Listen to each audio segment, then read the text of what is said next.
Guys welcome back to my channel Puja করা simply lifestyle. আজকে হলো আমাদের 12 মার্চ নাকি 13 মার্চ, আমি রোজ ডেট ভুলে যাচ্ছি। আজকে হলো 13 মার্চ। আজকে আমাদের স্যাটারডে লাস্ট দিন শ্রীনগরে। আজকে না সরি কালকে, কারণ কালকে আমরা ডাল লেক আজকে রাত্রিরে হাউস বোটে থাকবো। তারপরে তো যাই হোক, আজকে আমরা যাচ্ছি হলো গুলমার্গের উদ্দেশ্যে বেরাচ্ছি, গুলমার্গের জন্য। আজকে আমরা বেরাবো, এখন বাজে হলো 7:15 মতো হয়েছে। ড্রাইভারজিকে বলেছি 7:30 8টার মধ্যে চলে আসতে, উনি হয়তো আসবে 8টার মধ্যে। আমরা একটু ব্রেকফাস্টটা করে নেবো, ব্রেকফাস্টটা করে তারপরেই বেরিয়ে যাব, কারণ এখানে রাস্তাটা প্রচণ্ড জ্যাম হয়, রাস্তার কোনো ঠিক ঠিকানা নেই, যত বেলা হতে থাকে রাস্তায় ভিড় হতে থাকে। তো আজকে আমরা গুলমার্গ কমপ্লিট করে এসে তারপরে হাউস বোটে থাকার আছে, হাউস বোটে থাকবো। আর হচ্ছে শিকারা রাইডটাও হয়তো করে নেবো আজকে, দেখি একবারে। বন্ধুরা, আমাদের আজকের গন্তব্য কাশ্মীরের একটি সুন্দর ভ্যালি, যার নাম গুলমার্গ, যার ডিস্টেন্স প্রায় 60 কিলোমিটারের কাছাকাছি। পৌঁছাতে সময় লাগবে 2 ঘন্টারও কাছাকাছি। গুলমার্গ যেতে পথে পড়বে একটি ট্যাক্সি পয়েন্ট, যার নাম হলো টানমার্গ। এখানে গাড়ির চেকিং এবং এন্ট্রি ফিস কালেক্ট করা হয়, যা পে করবে কিন্তু আপনার গাড়ির চালকই। টানমার্গ হলো সেই পয়েন্ট যেখানে গাড়ি স্ট্যান্ড আছে, এবং এখান থেকে রাস্তায় যখন বরফ থাকে তখন চেন লাগানো গাড়ি ভাড়া করে পৌঁছতে হয় গুলমার্গ। আমাদের সৌভাগ্য ছিল যে বরফ 1 সপ্তাহে গলে যাওয়ায় এরকম কিছু ব্যবস্থা করতে হয়নি। সমস্ত গাড়ির চালকরাই আপনাদের এখানে এনে দাঁড় করাবেন জুতো এবং জ্যাকেট ভাড়ার জন্য। এখন পৌঁছে গেছি হলো টানমার্গের এখানে কাছাকাছি। এটাই টানমার্গ তো? হ্যাঁ, আমরা এখন টানমার্গের কাছে পৌঁছে গেছি। যাদের বড় গাড়ি, সেই বড় গাড়িগুলো এখন এখান দিয়ে ছাড়ছে না, ওখান থেকে ছোট গাড়ি করতে হচ্ছে, আমরা যতদূর শুনেছিলাম। আমাদের যেহেতু ছোট গাড়ি, তাই আর কোনো গাড়ি চেঞ্জ করতে হবে না, আমাদের এই গাড়িটাই ডাইরেক্ট মানে যাবে হলো সোজা গুলমার্গ আমাদের। তো বন্ধুরা, আমি যেটা আপনাদেরকে আগেই বলছিলাম যে এখানে কিন্তু সমস্ত গাড়ি চালকরাই আপনাদের নিয়ে আসবে এবং এখান থেকে আপনাদের জুতো এবং জ্যাকেট নেওয়ার জন্য ইনসিস্ট করবে, বলবে যে ওপরে পাওয়া যায় না। যেটা আমাদের জানা ছিল না বলে আমরা কিন্তু নিচ থেকেই নিয়েছিলাম, কিন্তু আমরা পরে গিয়ে দেখলাম যে ওপরেও কিন্তু গুলমার্গের কাছেও কিন্তু জুতো অ্যাভেলেবেল আছে। সেখান থেকে নিলে হয়তো ভালো হতো, একটু দামটা কম পড়তো। গুলমার্গ এই কথাটির অর্থ হলো ফুলের উপত্যকা বা তৃণভূমি। গ্রীষ্মকালীন সময় এই উপত্যকা ভরে ওঠে নানান ফুলের সমারোহে, যা দেখে আপনার চোখ জুড়িয়ে যেতে পারে। তাই যদি কারোর বরফ দেখার না থাকে, তাহলে কিন্তু গ্রীষ্মকালীন সময়টাই আমি প্রেফার করব, তখন কিন্তু গুলমার্গ অন্যরকম লাগে। জুতোর জন্য যা ঝামেলা করে, আর এখানে রেটটাও একটু সোনমার্গের থেকে বেশি। এখানে 250 করে চেয়েছিল, অনেক বলে করে তাও 200 করে নিয়েছে, তার কমে নেবে না এরা।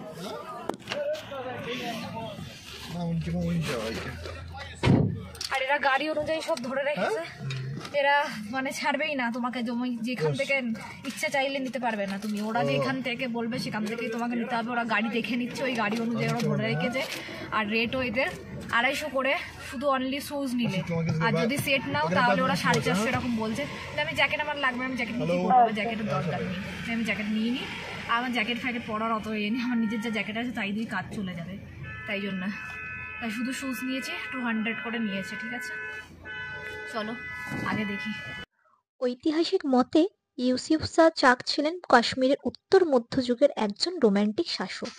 তিনি পাম্পোরের সুন্দরী মহিলা জুন নামক গায়িকার প্রেমে পড়ে তাকে বিয়ে করেন। পরবর্তীকালে জুন নাম পরিবর্তন করে হাব্বা খাতুন নামে পরিচিতি পান। আপনারা গুলমার্গে গেলেন অবশ্যই হাব্বা খাতুন নামে একটি পয়েন্ট দেখতে পাবেন। আগে এই গুলমার্গের নাম ছিল শিবের স্ত্রী তার গৌরী মাতার নাম অনুযায়ী গৌরী মার্গ বলে বলা হতো। পরে সেই রাজাই এখানে নাম পরিবর্তন করে এর নাম দেন গুলমার্গ। গুলমার্গের প্রধান আকর্ষণই হলো এখানকার কেবল কার বা গন্ডোলা রাইড।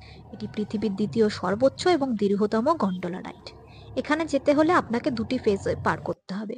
প্রথম ফেজ হলো গুলমার্গ থেকে কংডোগরি, যা পৌঁছাতে সময় লাগে 10 মিনিট এবং এর ভাড়া হলো 740 টাকা, আর এর উচ্চতা হলো 2990 মিটার। তারপরে আসি হলো ফেজ 2, যেটা হলো কংডোগরি থেকে আফারওয়াট, যার ভাড়া হলো 950 এবং উচ্চতা হলো 4000 মিটারের কাছাকাছি, এবং পৌঁছাতে সময় লাগে আগেই বললাম 12 থেকে 15 মিনিট মতো। গুলমার্গ নেমে গেছি, এখানে দেখো আই লাভ গুলমার্গ পয়েন্টটাও করা রয়েছে, দাঁড়াও দেখাচ্ছি।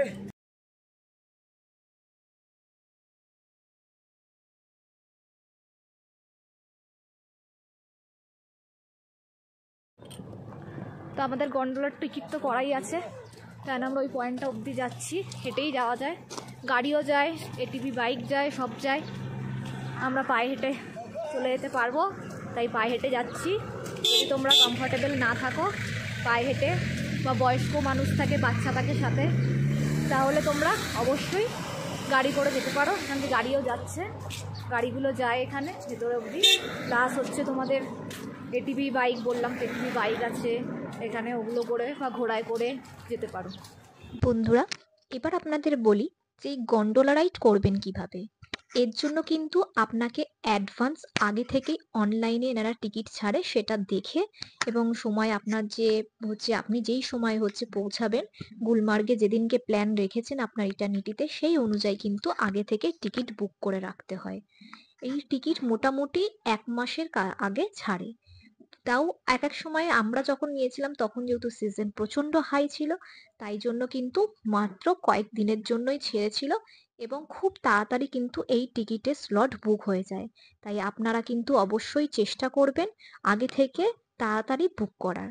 আর যদি কোনো রকম ভাবে আপনারা ভেবে থাকেন যে এখানে এসে টিকিট পাবেন, এখানে কাউন্টারে লাইন দিয়ে বুক করবেন, তাহলে কিন্তু সেটা হবে আপনাদের সব থেকে বড় ভুল। কারণ এখানে কিন্তু বিভিন্ন রকম দালালের তালে চক্রান্ত হাতে আপনাদের পড়তে হবে। আর হচ্ছে তাতে আপনাদের টাকা যাবে, উপরন্তু সময় যাবে, কিন্তু কাজের কাজ কিছুই হবে না। তো আমাদের দেখুন কেবিল কার চলে এসেছিল এবং যেহেতু 2জন লোক চাইছিল, তাই আমরা কিন্তু 2জন ছিলাম বলে আমরা উঠে গেলাম আগে। আমাদের আগে যাদের ছিল তাদেরকে পরে ছাড়লো। আর আমাদের সাথে আরো 2জন ছিল এই রাইডে, যারা আমাদের সঙ্গে সঙ্গী ছিল। তো চলুন দেখতে থাকুন আর এনজয় করুন আজকের আমাদের এই গন্ডোলা কেবিল রাইড।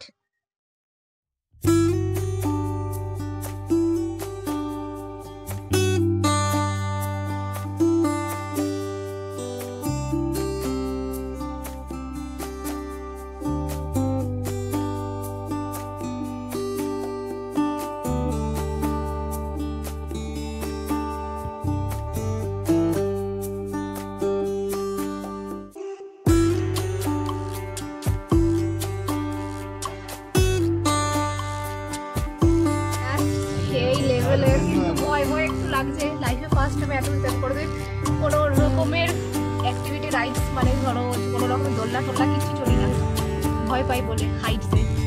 এই ফার্স্ট লাইফে এতটা হাইটসে আমি রাইড করে যাচ্ছি। এর আগে রোপওয়ে তো চড়েছি, কিন্তু তাও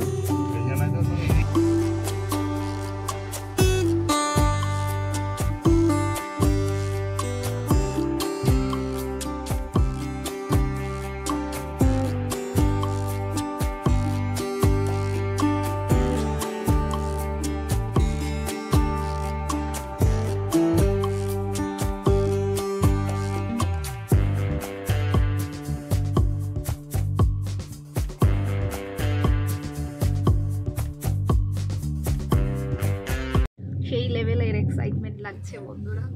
আর এটা খালি চোখে দেখতে বেশি মজা লাগছে এর থেকে। তা ওয়েদার খারাপ রয়েছে, অনেক বরফ গলে গেছে এখানে, ফার্স্ট ফেজে সেরকম বরফ নেই বলতে গেলে। এবার বলে রাখি বন্ধুরা, যারা ধরুন অনলাইনে টিকিট পেলেন না, এবং আগেই বললাম যে গুলমার্গে পৌঁছে কিন্তু আপনারা টিকিট পাওয়ার আশাও রাখবেন না, তারা তাহলে কি করবেন? তারা তাহলে সামনেই সাইট সিন হয়, যেগুলো হচ্ছে গাড়ি ভাড়া ওখান থেকে আলাদা করে আপনাকে গাড়ি বুক করে নিয়ে ঘুরতে হবে। ড্রাং ওয়াটারফল আছে এবং কিছু ছোট ছোট গ্রাম আছে দেখার মতো, সেগুলো আপনারা দেখে নিতে পারেন। এছাড়াও যদি বরফ এনজয় করতে চান, তাহলে ফার্স্ট পয়েন্টে ফার্স্ট ফেজের যে পয়েন্টটা, তার কিছুটা অবধি নিয়ে যাওয়া হয় পনি করে। পনি রাইডে আপনারা কিন্তু নিতে পারেন, কিন্তু সেক্ষেত্রে ভাড়া আপনাদেরকে আলাদা করে দিতে হবে। তার ভাড়া মোটামুটি 2000 টাকার মতো চার্জ করে ওরা। এবার আপনাকে দাম দরাদরি করে একটুখানি নিজেদের মতো করে বার্গেনিং করে নিতে হবে। এ সম্বন্ধে আমার খুব একটা ধারণা স্বচ্ছ নেই, কারণ আমরা যেহেতু এরকম কোনো রকম রাইড নিইনি, তাই আমি এই বিষয়ে আপনাদেরকে বেশি কিছু বললাম না। আর আজকের ওয়েদার ছিল এতটাই খারাপ, আমাদের প্রচণ্ডই দুর্ভাগ্য ছিল, সারাক্ষণই বৃষ্টি আর বৃষ্টি। তাই বাইরের যে দৃশ্য আপনাদেরকে দেখাবো সে উপায় আমার কাছে একেবারেই ছিল না, কারণ বাইরে পুরো সাদা, পুরো বৃষ্টিতে একদম ঢাকা। আর এদিকে দেখো আমরা পৌঁছে গেলাম হলো ফার্স্ট ফেজে। আমাদের কপাল খারাপ বন্ধুরা, আমরা এবারে যেখানে যাচ্ছি সেখানেই শুধু সোনমানটা ছিল যে রোদ্দুর ছিল, বেঁচে গেছিলাম ওয়ানটায়, বাদ বাকি যেখানেই যাচ্ছি সেখানে এই বৃষ্টি বৃষ্টি বৃষ্টি, এখানেও বৃষ্টি হচ্ছে, জানি না কী করে ঘুরবো। তার মধ্যে আমি এই জ্যাকেটটা পরেছিলাম, যেদিকে দুধপাতি দিতে গেছিলাম তাও ওই জ্যাকেটটা পরেছিলাম, তাই ভিডিও কোনো হয়নি, কিন্তু আজকে এটা পরে এসেছি। জ্যাকেটটাও নিলাম না নিচ থেকে, জানি না কী হবে। এখন সেকেন্ড ফেজের লাইন দিয়েছি, দেখা যাক সেকেন্ড ফেজের ওখানে ওয়েদার কেমন। এখান থেকে পুরো বৃষ্টি হয়ে যা অবস্থা, মানে খারাপ। এইখান থেকে লাইন দিয়েছিলাম, ওখান থেকে এখনও এতটা ঘুরে পুরোপুরি ওই যেতে হবে। ওয়েদার এত খারাপ হয়ে গেছে, সেকেন্ড ফেজ তো বন্ধই করে দিয়েছে, মানে যেতে দিচ্ছে না। সব ওখানে সামনে, এখানে আমরা লাইন দিয়ে তখন থেকে দাঁড়িয়ে আছি, আর বন্ধ করে দিয়া, ওয়েদার খারাপ হয়ে গেছে। কিউ মৌসুম খারাপ। আমরা ফার্স্ট ফেজেই এনজয় করার জন্য দাঁড়িয়ে গেলাম, বেরিয়ে এলাম। সেকেন্ড ফেজ বেকার নিয়ে যাচ্ছে না, ওয়েট করে লাভও নেই।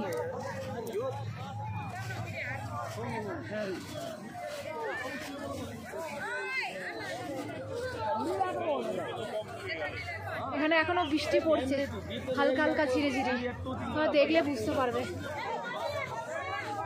ফার্স্ট ফেজে যা বড়, আমার মনে হয় দরকারও আছে সেকেন্ড ফেজে যাওয়ার। আমাদের যেহেতু টিকিটটা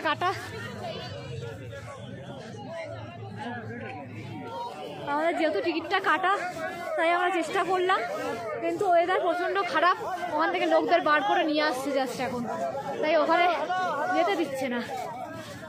চলো আমরা এনজয় করি, আর তোমরা দেখতে থাকো। বেশি কথা বলতে পারবো না, শ্বাসকষ্ট হবে না হলে, কারণ অনেকটা হাইট তো।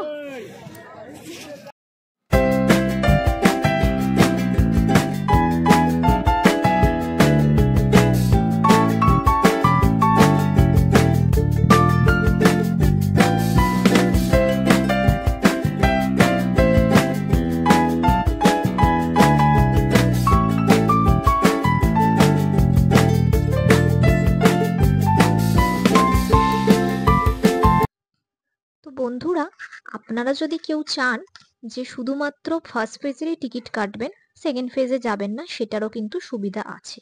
ফার্স্ট ফেজও অনলি কিন্তু আপনি টিকিট কাটতে পারেন, সেক্ষেত্রে আপনার খরচাও কম পড়বে। আর সেকেন্ড ফেজে যদি যেতে চান কেউ, তাহলে কিন্তু অবশ্যই আপনাকে ফার্স্ট ফেজের টিকিট থাকতেই হবে। সেক্ষেত্রে আপনাকে দুটো টিকিটই কিন্তু কাটতে হবে। সেকেন্ড ফেজে বরফটা অন্যরকমই থাকে, সেখান থেকে দেখলে মনে হয় স্বর্গ দেখার সমান। কিছু ছবি আমি পারলে আপনাদেরকে এখানে স্ক্রিনে দিয়ে দেবো, কিন্তু আমাদের কপাল খারাপ ছিল, তাই আমরা সেকেন্ড ফেজে আর যেতে পারিনি। কারণ সেকেন্ড ফেজে দুবার করে লাইন দেওয়ার পরেও বন্ধ করে দেওয়া হয়েছিল, যেটা বারবার যখনই আমরা লাইন থেকে বেরিয়ে আসছিলাম তারপরে চালু করা হচ্ছিল। প্রায় হচ্ছে যারা আগে থেকে মানে লাইন দিয়ে ভেতরে অলরেডি ছিল তাদেরকেই ছাড়া হচ্ছিল, এবং বাইরে যারা লাইন দিয়েছিল তাদেরকে অলরেডি গেট বন্ধ করে বাইরে থেকে আর ঢুকতেই দেওয়া হচ্ছিল না। তাই বেকার টাইম ওয়েস্ট না করে, ওয়েদার খারাপ যত হচ্ছিল ততই কিন্তু শরীরও খারাপ হয়ে যাচ্ছিল আস্তে আস্তে, তাই জন্য আমরা নিচের দিকে নামবো বলে কেবিল কারে ফার্স্ট ফেজের লাইন দিয়ে দিলাম, যাতে আমরা মানে হচ্ছে নিচে এবার নেমে যেতে পারি। তো আমরা আজকের দিনটা ভালোই এনজয় করেছি। হ্যাঁ, মনটা অনেকটাই খারাপ, কারণ হচ্ছে সেকেন্ড ফেজে যেতে পারলে একটু বেশি খুশি হতাম। কারণ হচ্ছে টিকিটটা তো গেল, সেই টাকাটা রিটার্ন আসবে কিনা জানি না। কারণ সেকেন্ড ফেজ শুনেছিলাম যে পরে খুলে দেওয়া হয়েছিল, বারবার খুলছিল এবং বন্ধ করছিল। ওনারা যদি নিজেদের থেকে অ্যানাউন্সমেন্ট করে তো যে পুরোপুরি বন্ধ, তাহলে ওনারা টাকাটা রিটার্ন করে দেয় সেক্ষেত্রে। আর সেটা আপনি যে ব্যাংক থেকে পেমেন্ট করেছেন সেই ব্যাংকে আপনার রিটার্ন আসবে। আমরা সেক্ষেত্রে কিছুই বুঝতে পারছিলাম না, কারণ আমাদের টিকিটটা কিন্তু আমাদের ট্যুর এজেন্সি মানে ট্রাভেল এজেন্সি থেকেই কিন্তু কাটা হয়েছিল। তো যাই হোক, ফার্স্ট ফেজটা এনজয় করলাম খুব ভালোভাবে। এবছরের মতো গুলমার্গের সফর এইটুকুই। আমাদের হচ্ছে স্মৃতিতে খাতায় লিখে নিয়ে গেলাম অনেক কিছু, অনেক মানে না পাওয়ার মধ্যে অনেক কিছু পাওয়াও আছে।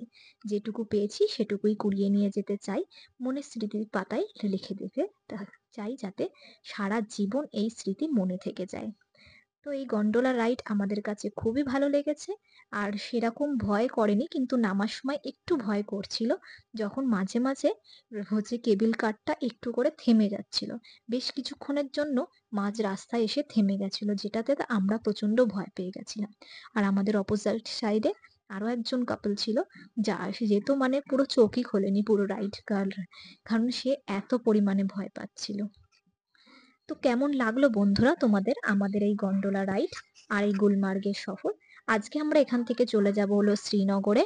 শ্রীনগরে আমরা আজকে ডাল লেকেই হচ্ছে রাত্রিবাসটা করব হলো একটা হাউস বোটে। হাউস বোট হলো আমাদের আগে থেকেই বুক করা আছে। আমরা যেহেতু ট্যুর এজেন্সির থ্রু এসছি, আমরা কোন ট্রাভেল এজেন্সির থ্রু এসছি সেটা আমি আমার লাস্ট ব্লগে দেবো। অবশ্যই তোমরা দেখো, সেখান থেকে তোমরা কনট্যাক্ট করতে পারো তাদের সঙ্গে, তোমাদের যদি পছন্দ হয়ে থাকে। আর রেট কিন্তু অবশ্যই নিজেদের মতো করে তোমরা বার্গেনিং করে নেবে।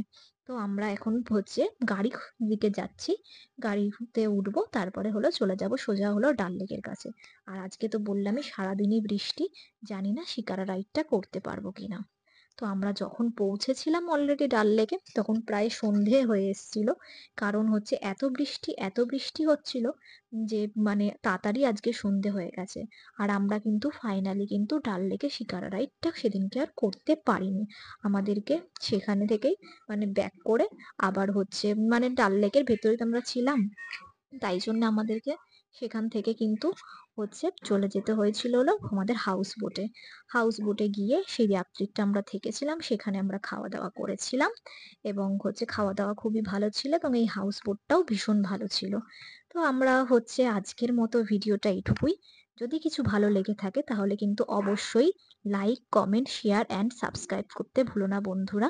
আর পাশে থেকেও, জানি অনেকদিন পর ভিডিওটা আমি দিচ্ছি, কারণটা তোমরা আগের ভিডিওতে অবশ্যই চেক করে নিও। আর যদি কিছু ভালো লেগে থাকে তাহলে কিন্তু আবার একবার রিকোয়েস্ট করছি, like, comment, share and subscribe করে দিয়ে পাশে থেকো। আগামী দিনে লাস্ট পার্টটুকু শুধু আসবে। তো চলো, আজকের মতো এইটুকুই। টাটা, বাই বাই, তোমরা সবাই ভালো থেকো।